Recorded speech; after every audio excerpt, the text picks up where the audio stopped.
Dan dari dokumen yang itu, mudah-mudahan itu semua every single evidence yang kita punya, yang kita berikan kepada, karena tujuan yang penting, kita mau bikin tradisi baru ya Pak Inspektor. Ya.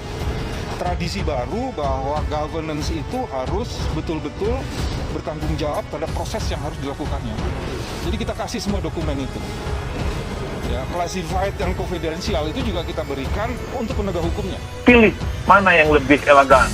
Mau tetap di TGOPP sambil pamerkan apa yang sudah dilakukan, terutama soal mitigasi pemberantasan korupsi, atau memilih sebagai lawyer.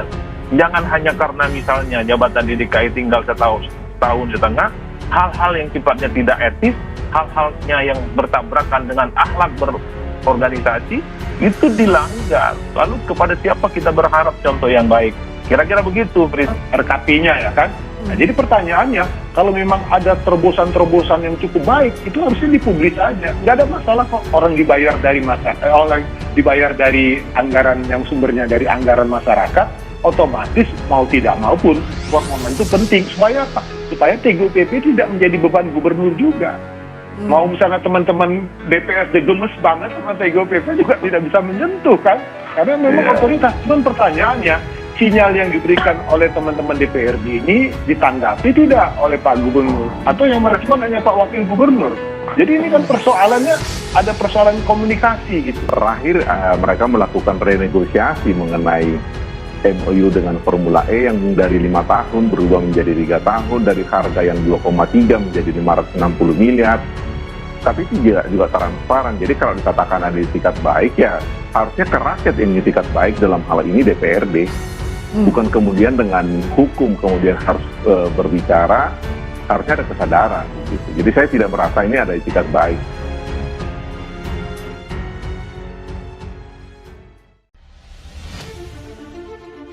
Bandingkan TGUPP Anies Baswedan dan Ahok, PDIP sekarang perannya hampir sama SKPD.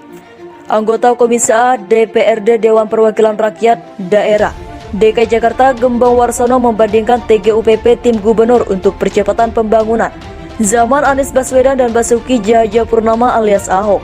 Gembong menyebut TGUPP Anies Baswedan saat ini perannya sangat sentralistik. Bahkan dirinya menyebut SKPD Satuan Kerja Perangkat Daerah saat hendak berkirim surat harus ditembuskan TGUPP. Di luar itu, kata dia, jumlah TGUPP Anies Baswedan juga lebih besar dibandingkan era Ahok. Zaman Ahok tidak operasional, sekarang TGUPP Anies Baswedan operasional. Kalau TGUPP sebenarnya kan tidak operasional, katanya saat dihubungi wartawan sebelum lama ini.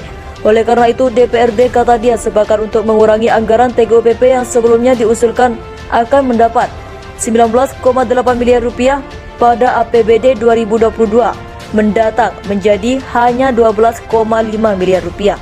Kemudian sisa anggaran ini akan dia dialokasikan menjadi dana hibah, termasuk juga tambahan PMD penyertaan modal daerah untuk PAM Jaya. Kemudian untuk misalkan tambah hibah untuk ke gereja, vihara kemarin, dan beberapa hibah, tuturnya. Tidak hanya itu, Gembong Warsono dalam rapat Badan Anggaran penyampaian hasil pembahasan komisi-komisi terhadap Raperda APBD 2022. Di DPRD DKI Jakarta juga minta agar anggaran untuk TGUPP dipangkas hingga nol.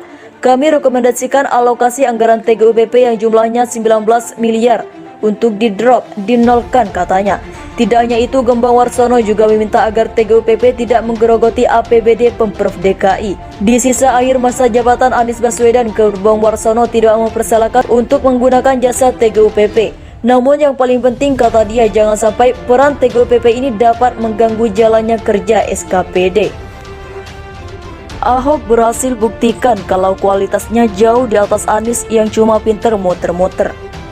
Sebelumnya saya ke inti masalah, mari kita baca dulu perkataan Ahok soal rencana dari PT Indonesia Battery Corporation atau IBC untuk membeli pabrik mobil listrik di Jerman. Awalnya saya dapat video yang di-share seseorang, lalu saya cari beritanya. Saya dengar ini PT IBC mau beli pabrik mobil listrik di Jerman. Itu PPP pernah paparan ke kami, Dekom, Dewan Komisaris. Kami bilang narasinya apa, mesti beli mobil listrik di Jerman, kata Ahok. Menurut kabar yang didengar,